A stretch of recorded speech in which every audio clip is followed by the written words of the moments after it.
Hello and welcome to Okemo Valley TV and Legislative Update. My name is Tom Ayres, Senior Staff Writer for the Vermont Standard newspaper in Woodstock, and happy to collaborate with Okemo Valley TV on Legislative Update each week during the current session of the Vermont Legislature. My guest, as always, is Charlie Kimbell, representing Woodstock, Reading, and Plymouth in the state legislature. And it's good to see you again, Charlie.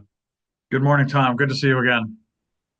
You as well. So you're just coming out of the traditional 1 week break that lawmakers in Montpelier take for town meeting week, and now heading into what will likely be the final 2 months or so of the legislative session. Let's talk a little bit this week then about what the top priorities are on the legislative agenda over the course of the next 8 weeks. How would you characterize those? That's a good question. I mean, this is a critical time in the legislature when we have to bring bills out of the committees that have been, bills that have been under consideration for the last few weeks to come to the respective floors. So in the House, we have to bring it up to the out of the committee onto the House floor and then to vote it out to get it over to the Senate for them to have enough time to deliberate on those bills before the end of the session. So it's a crossover week. And the Senate is doing the same thing. So it's the pressure's on right now because we've been kind of preparing all for these last few weeks as to taking testimony and trying to really refine some of the statutory language that are in some of these proposals in order to get them to the point at which we can vote on them. And so it's a flurry of activity that's happening right now. And what Mhm. happens is that any of the bills that have any kind of money component, they have to be reviewed by either the Revenue Committee, the Ways and Means, or by the Appropriations Committee. So there's a lot of air traffic control going on as to does this bill have to go somewhere else? Maybe it has to go to another committee as well, not just money. So that's really what we're working on now. And then to figure out how much time there's left, because in the legislative session, but it really comes down to again what the governor laid out as his priorities in terms of education transformation. So the money part, the policy part, we're all working very hard on that. We've got an exemption a little bit from the crossover deadlines, so that the education part of the legislation doesn't have to be passed out of the House until the end of March. So that's unusual, but because it's so enormous, it gives us enough time to really give it the attention it needs before Mhm. passing it over to the Senate. So that's big. Mhm. And now, is the Senate also working on its own version of the education package, or is that primarily falling to the House? How does that work? Yeah, typically there's an agreement between the leaders of the House and leaders of the Senate as to who's going to start with a particular large initiative first, and then to do work on it and then pass it over to the other chamber. Mhm. So the large 176 page bill got delivered to both the House and the Senate, but there's an agreement that the House is going to run with it first, do its work, and then pass it over to the Senate.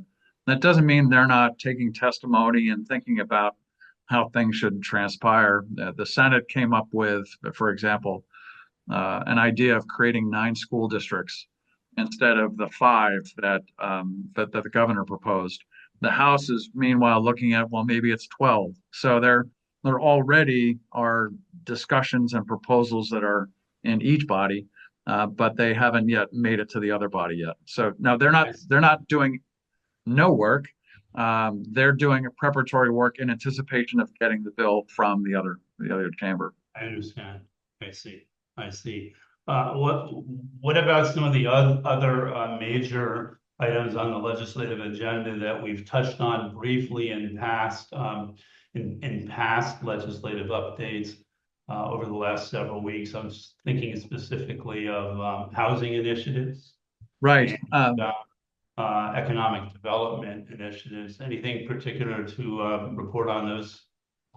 The housing bill, there's a large housing bill coming out of housing, House Committee on Housing and General Affairs. I Mhm. think it's actually General Affairs and Housing, but anyway, um, they have a few proposals in their bill for instance, a tax credit for first time or first generation home buyers. That's Mhm. one.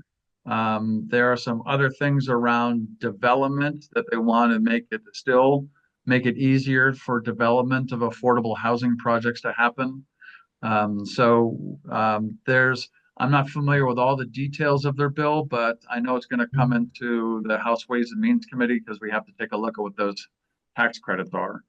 The Senate, I know, I just saw Senator Clarkson this morning, and she was mentioning that in the Senate, they're talking about increasing the downtown tax credits, for instance, which could affect housing from $3 million to $5 million a year.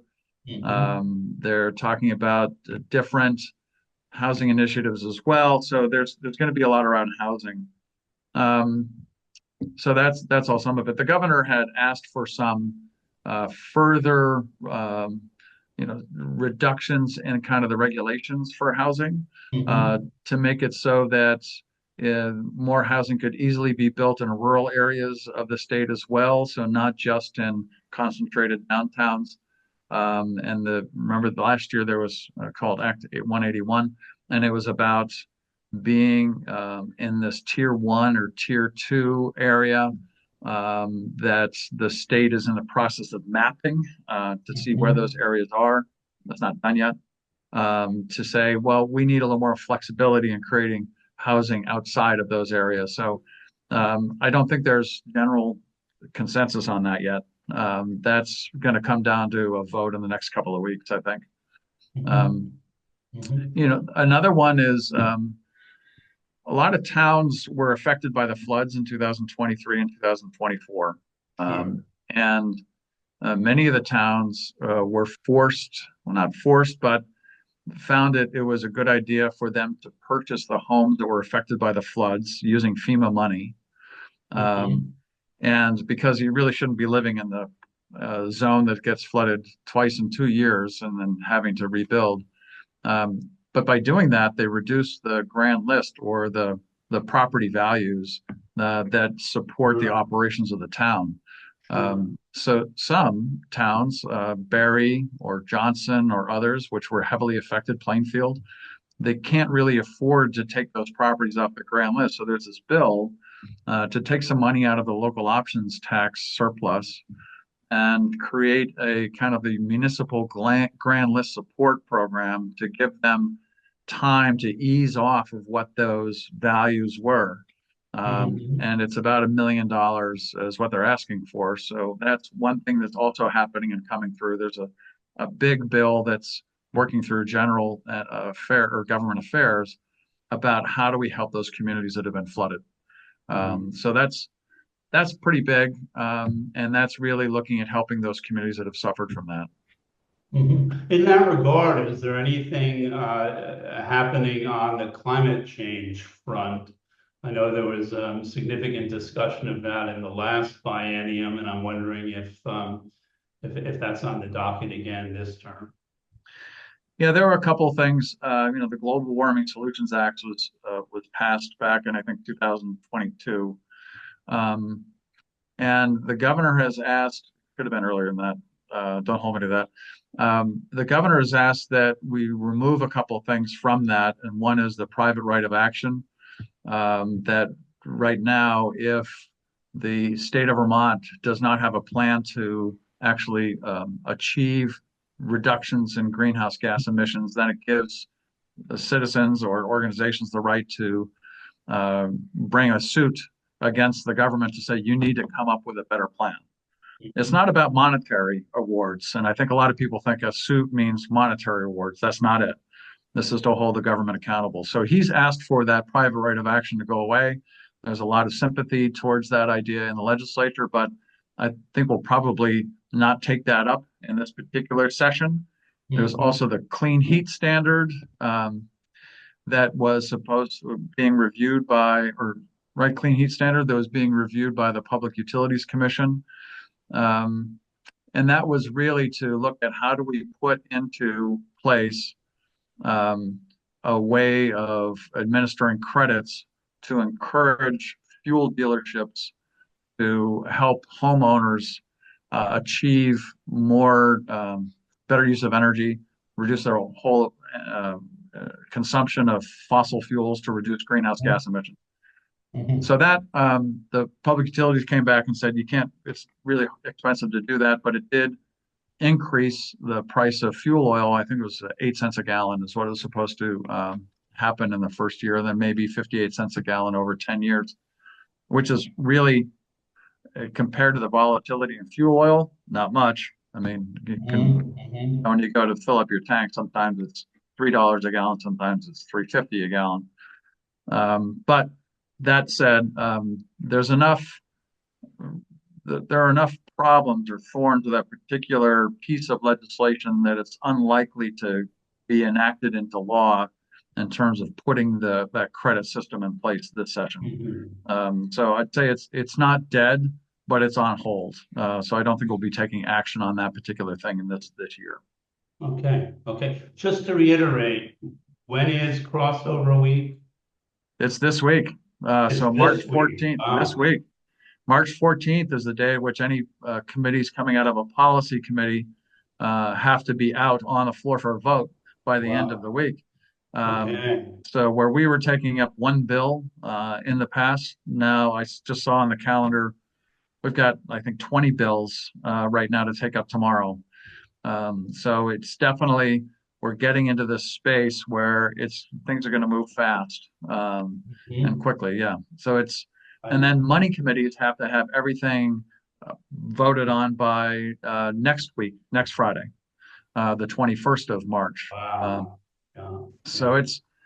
it's going to move fast. Um, But is crossover week customarily the week coming out of town meeting? Is yeah, it's that around then. It is. okay? I Yeah. had had the misimpression that you had a week's breathing room, but it's going to be a particularly long and busy week for you, it sounds like this week and next. Yeah. Yeah. It's going to be very exciting. Um, So no, it's important to be able to give the other body enough time. I mean, often it's brought up saying we didn't have enough time to take this important bill up. Well, sometimes that's a cop out, honestly. Other times it's true. So you have to make sure that you do give the other body enough time to really think about these things. Mhm. Absolutely. Well, when we come back to legislative update next Monday, we can talk about what's come out of crossover week and what's ahead of you as the funding week takes hold next week. We really get down to the nitty gritty of how all this is going to be paid for in Yeah. the coming fiscal year. If next week I'm a little bleary eyed, you'll know why. Absolutely, absolutely. Well, Charlie, as always, it's been great speaking with you, and I look forward to catching up again next week and try and find some time to relax a little bit this week. Uh, doing that important work. It's going to be a busy week, but take a break now and then as well. All right, And great. we'll look forward to seeing you again on legislative update next Monday. In the meantime, this is Tom Ayres, senior staff writer for the Vermont Standard newspaper. This show is co-produced in collaboration with our friends at Okemo Valley TV, and we'll see all of you again next week.